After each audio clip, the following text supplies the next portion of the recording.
A Ball State employee sues for wrongful termination. One utility's proposed solution for dealing with data center costs. Plus, the state will release an audit of the IEDC and more.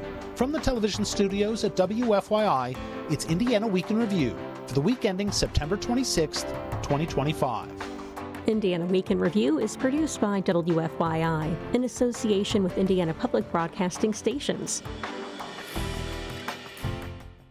This week, the ACLU of Indiana has filed a lawsuit against Ball State University's president over the firing of an employee who posted about Charlie Kirk's death on social media. IPR's Stephanie Weekman reports. Last week, Suzanne Swartz's private Facebook post calling Kirk's death a tragedy, but also pointing to the, quote, violence, fear, and hatred he sowed, was shared online by Indiana Attorney General Todd Rokita. Since 2023, she was Director of Health Promotion and Advocacy at the Muncie School until she was fired on September 17th for the social media post. Swartz says she does not regret her post and would not take back what she wrote. I believe that I, along with every other person in this country, have First Amendment rights and to be able to speak on a number of things. In a statement last week, Ball State said her post caused significant disruption to the university. Stevie Pachter with the ACLU of Indiana says Swartz didn't create the disruption herself, but those like Rokita who amplified it online did. She is not the one who widely disseminated this post. And of course, it wasn't only the Attorney General of the state of Indiana that did, but he certainly did. When asked for a response, Ball State University said it does not comment on pending litigation. Are schools courting trouble if they fire employees for social media posts about Charlie Kirk? It's the first question for our Indiana Week in Review panel. Democrat Ann Delaney, Republican Mike O'Brien, John Schwannis, host of Indiana Lawmakers, and Nikki Kelly, editor-in-chief of the Indiana Capitol Chronicle. I'm Indiana Public Broadcasting State House Bureau Chief Brandon Smith. Mike, what should schools do here? I don't think it's just schools. I think it's what should everybody do here. Schools just happen to be, have the leverage of the government breathing down their neck.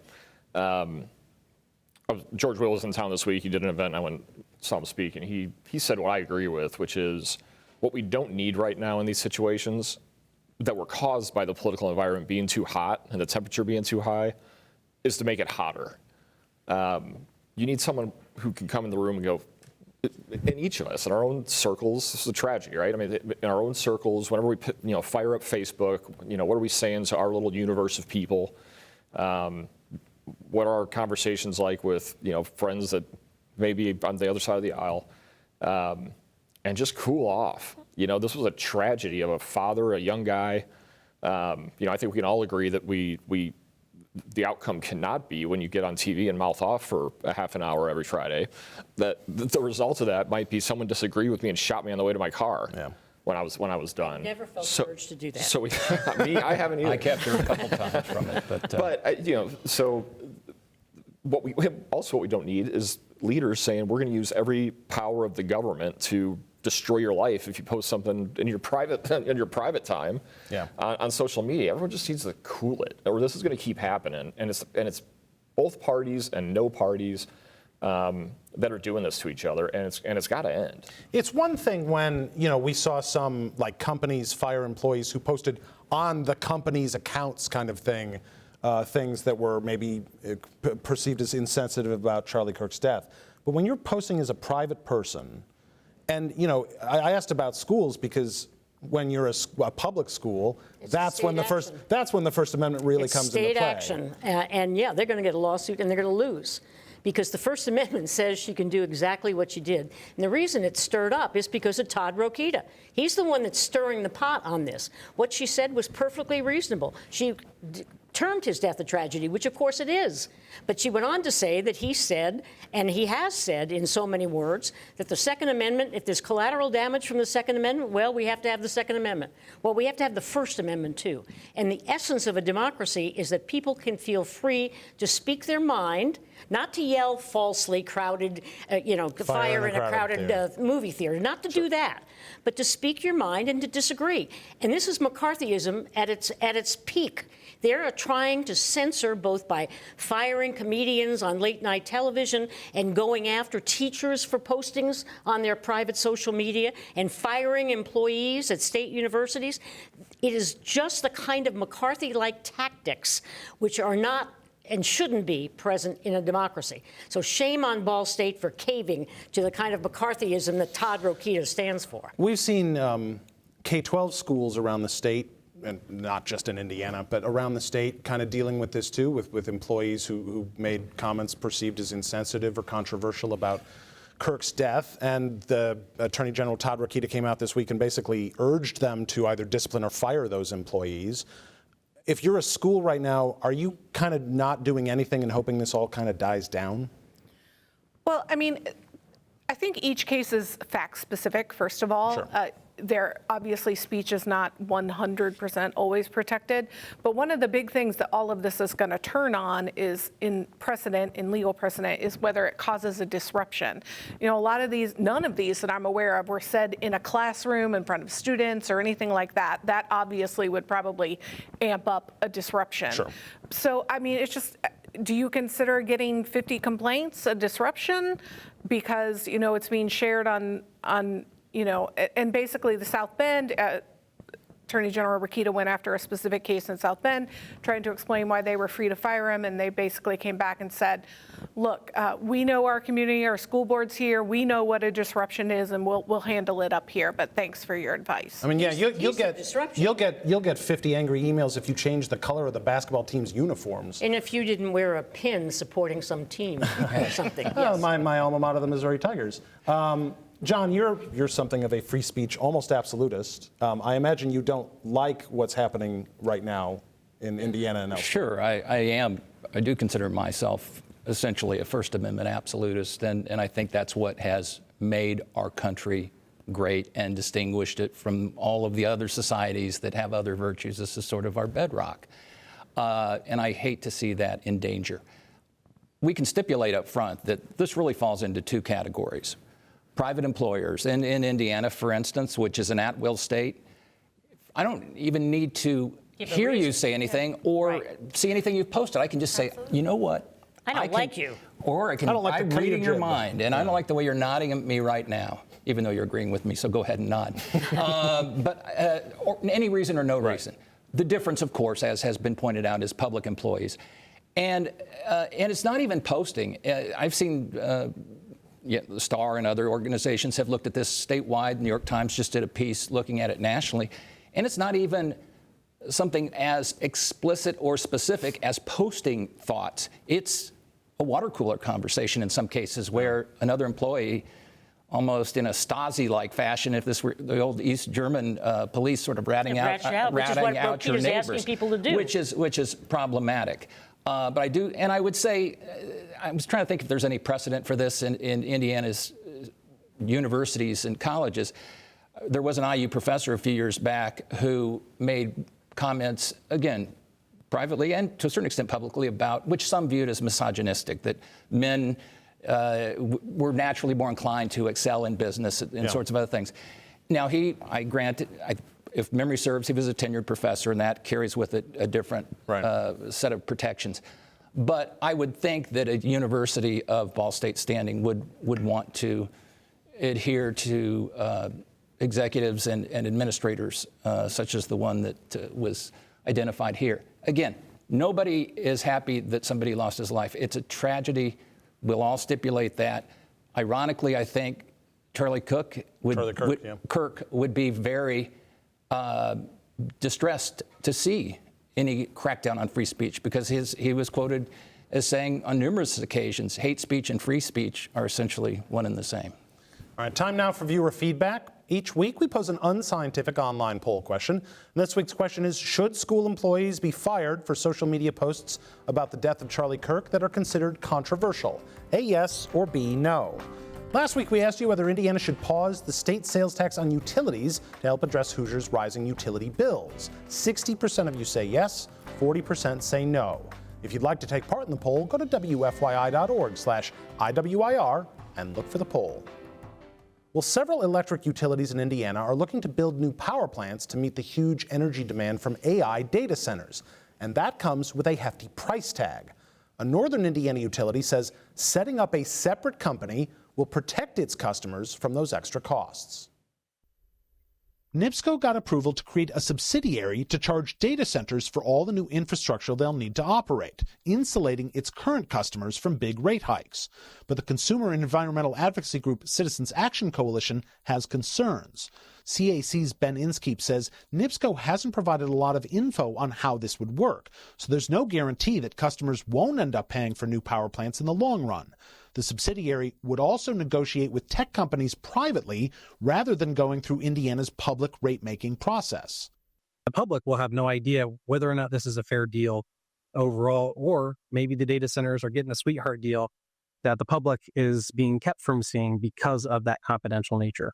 NIPSCO also filed plans with the Indiana Department of Environmental Management to build a new gas plant to service data center energy needs. And Delaney, we've talked a lot on this show about these data centers and their high energy needs. Could this be a positive solution to that question? There are so many unanswered questions about this that it's hard to say. I mean, all right, fine, they're going to build their own. Are they going to build it adjacent to the data center? Are they going to use the transmission lines? What does that do to service for everybody else? And, you know, in a world where everybody except us in Indiana here are moving to wind and solar for cheapness and the impact on the environment, we're going to gas. Now, I'll grant you gas is better than coal, but it is not as good as wind and solar. And we won't let that come here. We won't let those lines come from Kansas, and the governor won't stand up and demand that the senator from Missouri get with it and let us have those power lines. So when you look at this, it sounds okay, except they're not going to go through the IURC for whatever they're going to get. And on top of that, my question is, there's going to be more demand for natural gas. What does that do to the price of natural gas? What does that do to homeowners reliant on natural gas for their heat and all? So there are a lot of questions that seem to me that need to be resolved favorably for ratepayers who own homes before we jump to buying these or building these plants. I mean, this is starting to move pretty quickly. They already got the approval for the separate company. They are applying to IDEM to build this natural gas plant, which would be the third biggest polluter in the state behind U.S. Steel and Gary and one other that I can't remember off the top of my head. Is it moving a little too fast for all of those questions that Ann kind of just raised? I think the whole conversation is this takes years and it's not moving nearly fast enough to service the demand that's trying to come into the state. Yeah. Jimmy Houston, the chair of the IURC, on Wednesday, there was an interim study committee on utilities, the Wrongful committee, and he reported on the move in all these sources. Coal's in half, natural gas has filled a lot of that space, but we've doubled renewables in the last 5 years.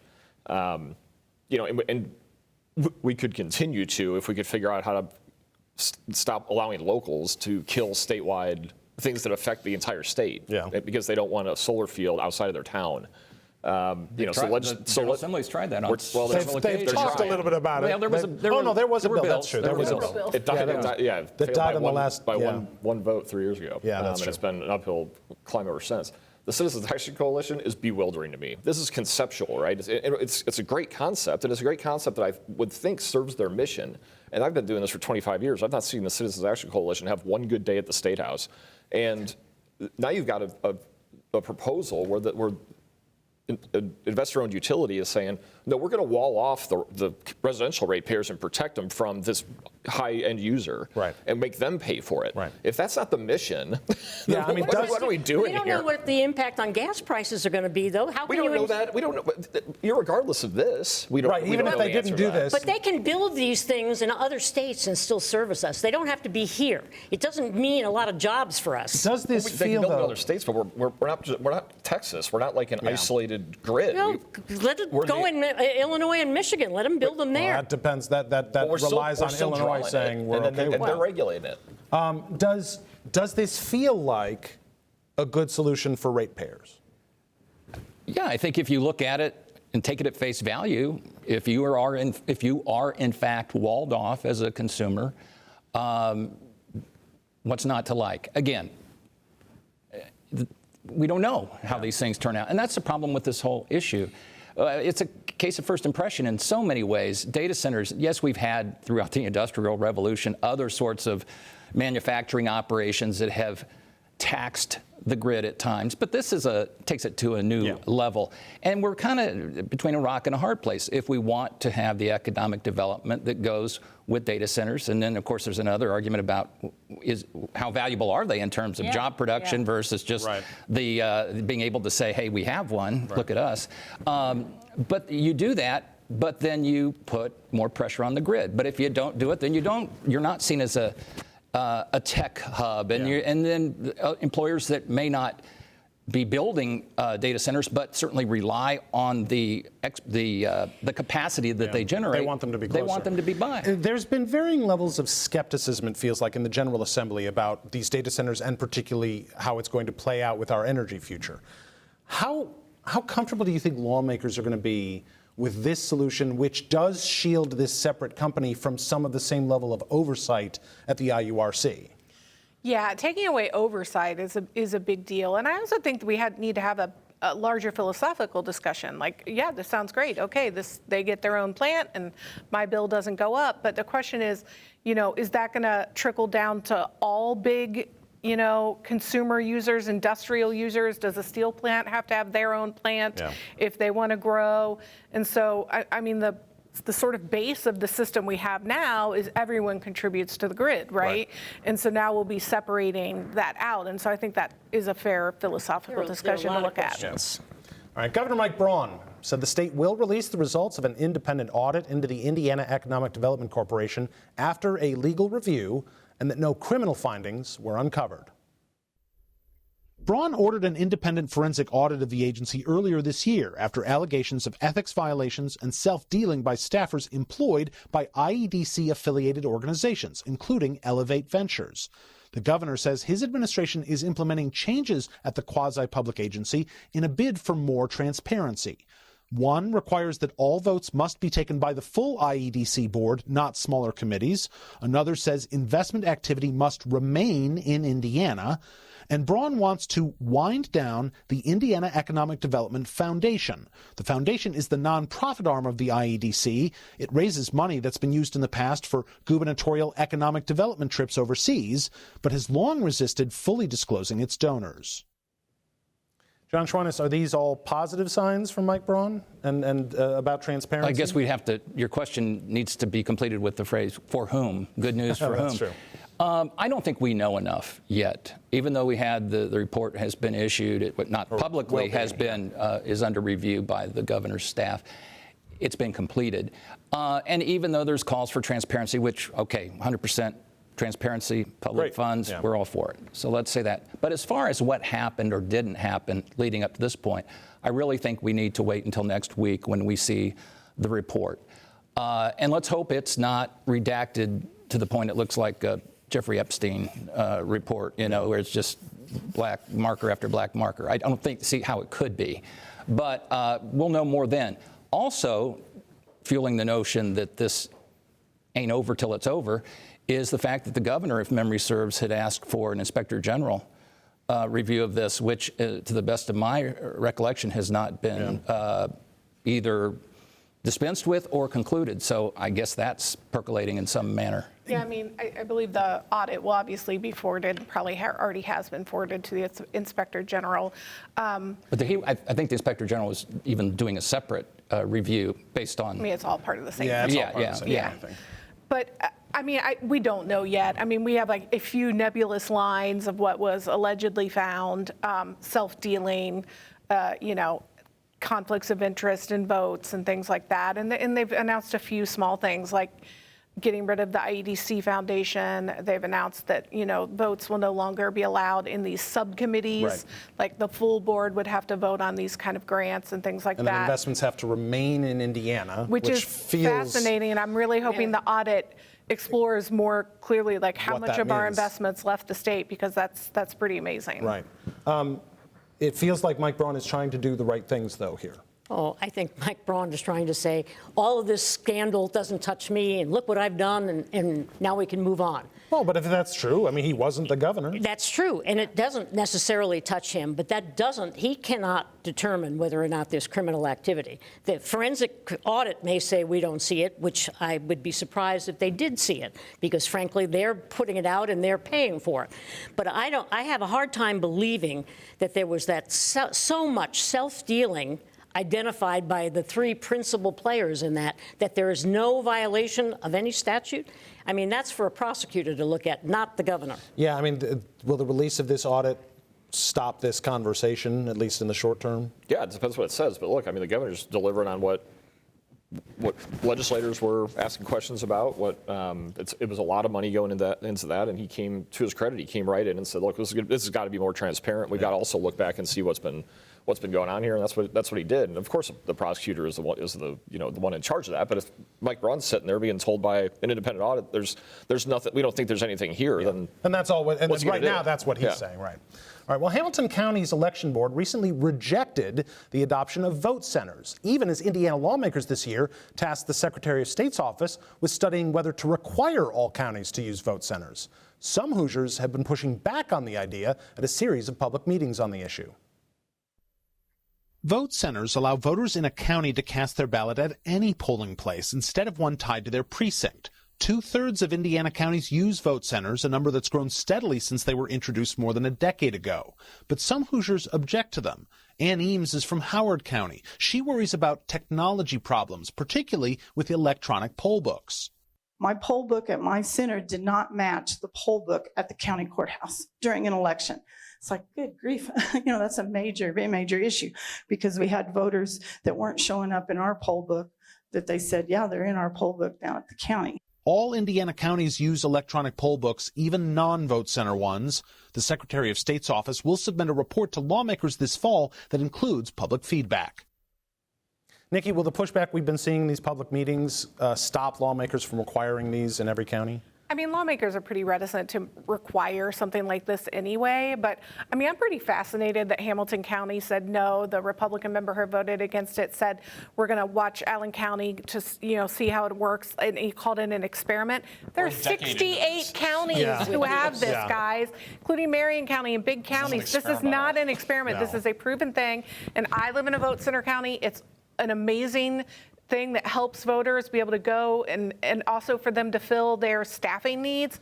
And I do not understand what is stopping it in some areas. That's the biggest one to me, is the idea of, well, some people claim it's unconstitutional according to Indiana's Constitution, because the Constitution talks, I think, about precincts, but they still exist. They still exist, right. I'm more fascinated by every single clerk in the state of Indiana talks about how hard it is to find election day or volunteers for the election season. Doesn't vote centers solve that problem in a big way, or at least go a long way to solving it? It seems anecdotally popular in those areas. I mean, we have first-person testimony right here at this table.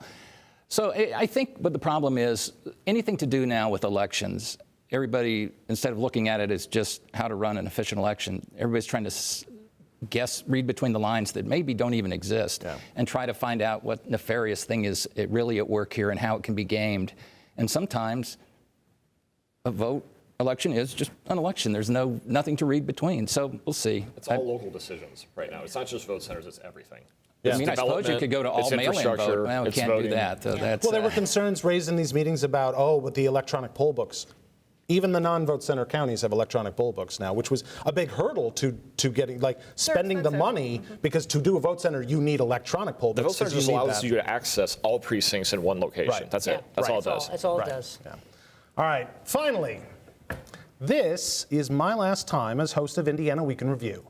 Getting to host this show over the last nearly 9 years has been an immense privilege, and there are some people I want to thank before we close this episode. I want to thank the amazing crew who makes this show look and sound so good every single week, both on TV and, for those who don't know, also on radio. I want to thank the lead producers I've worked with, Mike Perry and Kristen Remley, without whom this show simply would not be possible. I want to thank Lauren Chapman, who always stepped up and filled in for me so admirably, allowing me to take a few vacations over the last few years. I want to thank all of the panelists, certainly, but especially the folks around this table. and John Katzenberger, Elise Schrock, Oshia Boyd, and Chris Mitchum. You all are the heart of this show and one of the biggest reasons that people have always tuned in.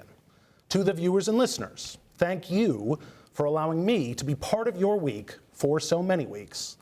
Finally, thank you to my wife Zoe for supporting me through the highs and lows of this job.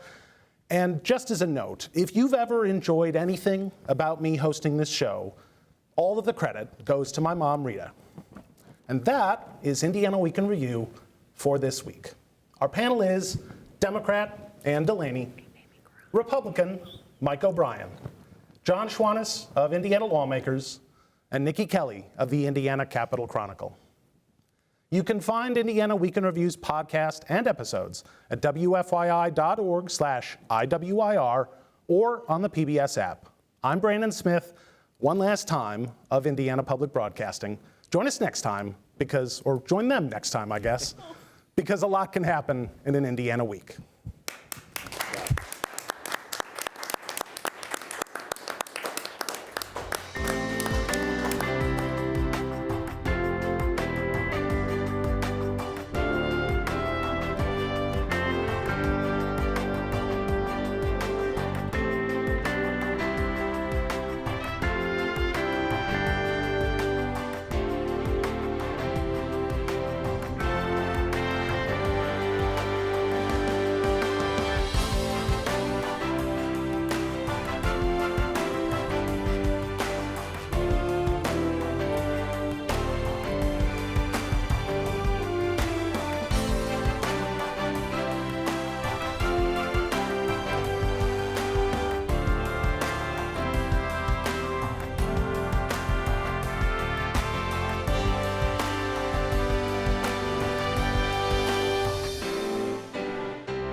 The views expressed are solely those of the panelists.